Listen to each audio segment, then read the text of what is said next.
Hi friends, myself Ishan Priyadarshi and now I am going to tell you about SAARC countries. So let's start. ये actually बनाई गई थी अच्छे relation के लिए साउथ एशियन कंट्रीज में। जैसे कि आप लोग सब जानते हैं कि इस जो एशिया है वो बहुत बड़ा है और उसे पार्ट्स में डिवाइड किया गया है, south east Asia, south Asia, north Asia. तो उसी में से जो साउथ एशिया की कंट्रीज है उसके लिए ये बनाई गई थी, जो कि कंट्रीज हो गया इंडिया, हो गया श्रीलंका, हो गया। तो ऐसे ऐसे कंट्रीज के लिए बनाई गई थी। और आजकल आप भी सुन रहे होंगे कि ये एक करेंसी स्वैप एग्रीमेंट जो है इंडिया और जापान के बीच में, उसकी वजह से ये बहुत ही ज़्यादा न्यूज़ में है। तो एक्चुअली ये करेंसी स्वैप एग्रीमेंट क्या है वो मैं आपको बाद में बताऊंगा। और अभी के लिए चलिए नेक्स्ट स्लाइड। तो ये जो सार्क था वो 1947 के एक कॉन्फ्रेंस के बाद बनाया गया था, जो कि न्यू दिल्ली, जो कि इंडिया की कैपिटल है न्यू दिल्ली, उसमें बनाया गया था। और 1947 इंडिया आज़ाद भी हुआ था उस साल में। तो ये बनाया गया था और उस कॉन्फ्रेंस का नाम था साउथ एशियन रिलेशन कॉन्फ्रेंस। फिर एक 1950 में भी कॉन्फ्रेंस हुई थी जिसका नाम था बैगियो कॉन्फ्रेंस, जो कि फिलीपींस में हुई थी। फिलीपींस भी एक साउथ एशियन कंट्री है। और फिर है 1954 में एक पावर्स कॉन्फ्रेंस हुई थी जो कि श्रीलंका में हुई थी। और इन तीन कॉन्फ्रेंसों के बाद ये सार का आइडिया आया था। तो अब हम लोग जानेंगे ये कौन कौन है सार्क के मेंबर्स। तो मैंने आपको पहले ही बताया कि ये साउथ एशियन कंट्रीज के लिए है, तो ज़्यादातर इसमें साउथ एशियन कंट्रीज है। जैसे कि इंडिया हो गया, श्रीलंका हो गया, पाकिस्तान हो गया, मालदीव्स हो गया, और भूटान हो गया, बांग्लादेश हो गया, अफगानिस्तान हो गया और नेपाल हो गया। तो ये 8 मेंबर्स है सार्क के करंटली अभी। इसके बारे में आपको ध्यान देना होगा क्योंकि हर ऑर्गेनाइजेशन के कुछ ऑब्जर्वर होते हैं। क्योंकि हम लोग सब जानते हैं जो भी कोई बड़ी बड़ी ऑर्गेनाइजेशन होगी उनमें ये ऑब्जर्वर बड़ा अच्छा काम करते हैं। जैसे कि हम लोग जानते हैं कि हर पार्टी की एक ओपोजिशन पार्टी होती है, और एग्जाम में बहुत बार ये पूछा भी गया है कि ऑपोजिशन पार्टी का क्या रोल है। तो वैसे ही ऑब्जर्वर का भी बहुत बड़ा रोल होता है किसी भी ऑर्गेनाइजेशन को ठीक रखने में। तो ये है 9 ऑब्जर्वर सार के।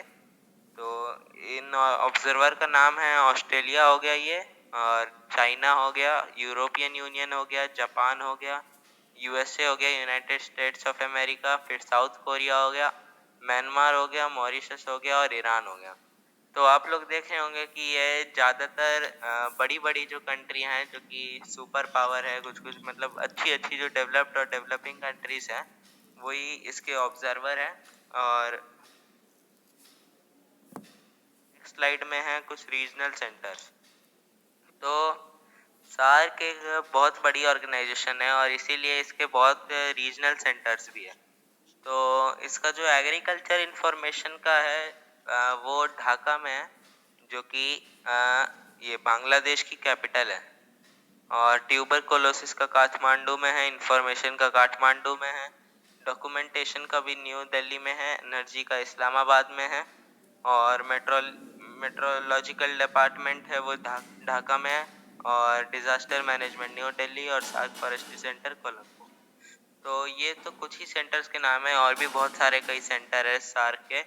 और इसमें से मतलब इसका जो हेडक्वार्टर है वो नेपाल में है। और अब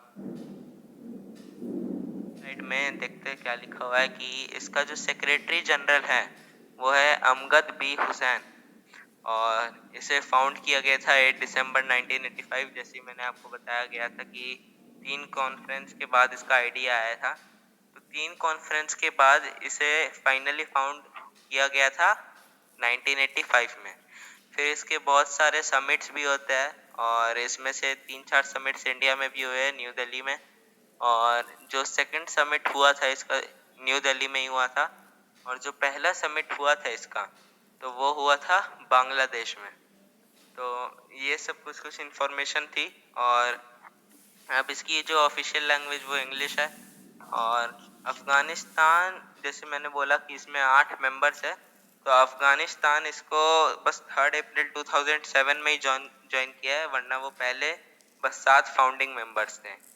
तो और कुछ इन्फॉर्मेशन है, जैसे कि मैंने आपको बताया था अभी, ये जो करेंसी स्वैप एग्रीमेंट है, इसमें जापान का जो बैंक है और इंडिया का जो रिजर्व बैंक है, इसके बीच में एग्रीमेंट साइन हुआ है ताकि वो अपनी करेंसी को अच्छे से मैनेज कर पाए।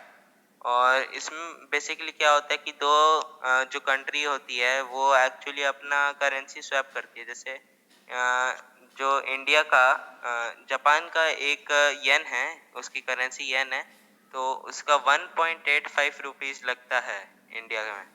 तो इसी में से क्या होता है कि वो अपना कुछ अमाउंट देगी इंडिया को, और इंडिया फिर थोड़ी दिनों बाद उसको लौटा देगा उतना मनी। तो ये होता है, मैनेज करने का एक तरीका होता है बस। और इसी के लिए अभी ये न्यूज़ में और न्यूज़ हुआ था कि जो उरी अटैक हुआ था, तो उसमें सार्क की जो समिट होने वाली थी वो नहीं हो पाई थी, क्योंकि उरी अटैक हो गया था इंडिया और पाकिस्तान के बीच में। तो इंडिया ने मना कर दिया था सार्क का समिट में भाग लेने के लिए। और और तो कुछ है नहीं सार्क के बारे में।